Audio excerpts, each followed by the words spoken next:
કચ્છમાં ખનીજ માફિયાઓ બેફામ બની ગયા છે, છતાં ઉચ્ચ અધિકારીઓ મૌન બેઠા છે, જેના કારણે હવે જે દ્રશ્યો સામે આવી રહ્યા છે તે વિચલિત કરે તેવા છે. વળી ખનીજ વિભાગના કર્મચારીઓ સાથે રીતસરની બબાલ કરી છે તેવી ઘટનામાં પણ ઉચ્ચ અધિકારીઓ છે જે જવાબ આપી રહ્યા છે તે સાંભળી આપણને ધૃણા પેદા થાય તેવા જવાબ મળી રહ્યા છે. સાથે એવો સવાલ પણ થાય કે પ્રામાણિક રીતે કામ કરતા કર્મચારીઓને કદાચ કોઈ મારી નાખે તો પણ આ ઉપર બેઠેલા અધિકારીઓના શું પેટનું પાણી નહીં હલતું હોય? વાત કરીએ ખનીજ માફિયાઓએ જાહેરમાં કરેલી દબંગાઈ અને એ બાબતે અધિકારીઓ પાસેથી મળેલા અમને આશ્ચર્યજનક જવાબોની. વૈષ્ણવજન તો તેને કહીએ જે પીડ પરાઈ જાનાને રે. નમસ્કાર, હું છું આપની સાથે તુષાર બસિયા. નવજીવન ન્યૂઝમાં આપનું સ્વાગત છે. કચ્છના અંજાર તાલુકાના તુણા બંદર તરફ જવાના માર્ગ પરની આ ઘટના છે, જેમાં ખનીજ વિભાગની ફ્લાઇંગ સ્કોડ ખનીજ ચોરી મામલે તપાસની કામગીરી કરી રહી હતી. દરમિયાન આ ટીમે પસાર થઈ રહેલા ટ્રકને તપાસ માટે ઊભો રાખ્યો અને આ ટ્રકને ઊભો રાખી તેની પાસે વિગતો માંગી અને ટ્રક ચાલકે આ ટ્રક ઊભો રાખી અને વિગતો આપી ત્યારે ખબર પડી કે ટ્રકમાં તો રોયલ્ટી પાસમાં લખેલા વજન કરતા અનેક ગણું વધારે ખનીજ ભરેલું છે અને તેનું વહન થઈ રહ્યું છે, જેના કારણે કાયદેસરની કાર્યવાહી કરવાની થાય. પણ આ ખનીજ માફિયાઓ કેટલા બેફામ હશે તે હવે જોવાનું છે.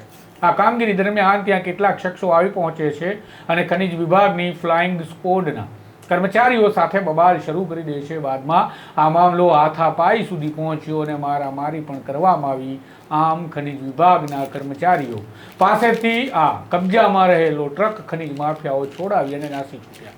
બાદમાં ફ્લાઇંગ સ્કોડના કર્મચારી સાથે થયેલી માથાકૂટ અને ટ્રક ખનીજ માફિયાઓ લઈ અને નાસી ગયા તે વિગતો ઉપરી અધિકારી મેહુલ શાહને મળી અને તેમણે નવજીવનને જણાવ્યા પ્રમાણે લીઝ હોલ્ડરો સાથે વાત કરી અને ટ્રક પાછો કબજે મેળવવા માટેની પ્રક્રિયા હાથ ધરી. હાલ એ ટ્રકને કંડલા પોલીસ સ્ટેશન ખાતે રાખવામાં આવ્યો.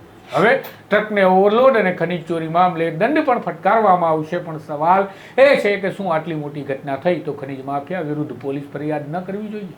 શું નીચેના કર્મચારીઓને સુરક્ષાનો અહેસાસ કરાવવાના બદલે દંડની કાર્યવાહી કરવાથી ખનીજ માફિયાઓને ખનીજ વિભાગની ટીમ પર થયેલા આ હુમલાના કારણે જો કોઈ નુકસાન થયું હોત તો જવાબદાર કોણ હોત? પરંતુ આવું કરીને ક્યાંક ખનીજ વિભાગના ઉચ્ચ અધિકારીઓ એવો સંદેશ આપવા તો નહીં માંગતા હોય ને કે હુમલા કરો, કંઈ નહીં કરીએ અમે. આમ આ સવાલ થાય અને તેના માટે અમે રાજ્યના ખનીજ કમિશનર IAS ધવલ પટેલને ફોન કરી વાત કરી તો તેમણે જણાવ્યું કે અમને આ મામલાની જાણ નથી, પણ આ તો કમ્પાઉન્ડેબલ ઓફેન્સ છે, માટે પોલીસ ફરિયાદ ન કરીએ તો ચાલે. અને આવું ધવલ પટેલ અમને જણાવે છે. વિચારો તો શું એસીની હવા ખાઈ કચેરીમાં બેસી રહેતા IAS ધવલ પટેલને એ નહીં સમજાતું હોય કે આ ગુનાહિત કૃત્ય છે અને ફરજમાં રૂકાવટનો ગુનો દાખલ થઈ શકે? શું ધવલ પટેલ પોતાના કર્મચારીઓ અને અધિકારીઓ સાથે આવું વર્તન થાય તો તેમની સાથે રહેવાના બદલે ખનીજ માફિયાઓ તરફ રહેવાનું પસંદ કરતા હશે? આવા સવાલો પેદા થાય એ વાજબી છે.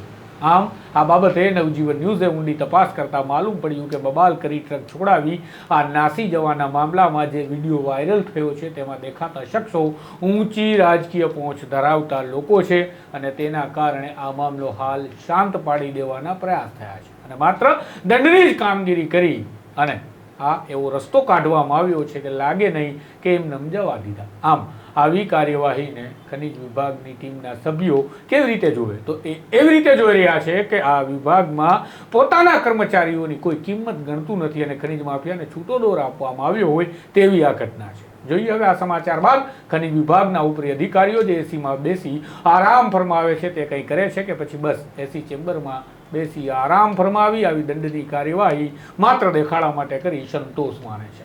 આ પ્રકારના સમાચાર અહેવાલ વિગતવાર અને વળી તમારો અવાજ નવજીવન છે, માટે આ ચેનલ સાથે જોડાયેલા રહેજો. નમસ્કાર.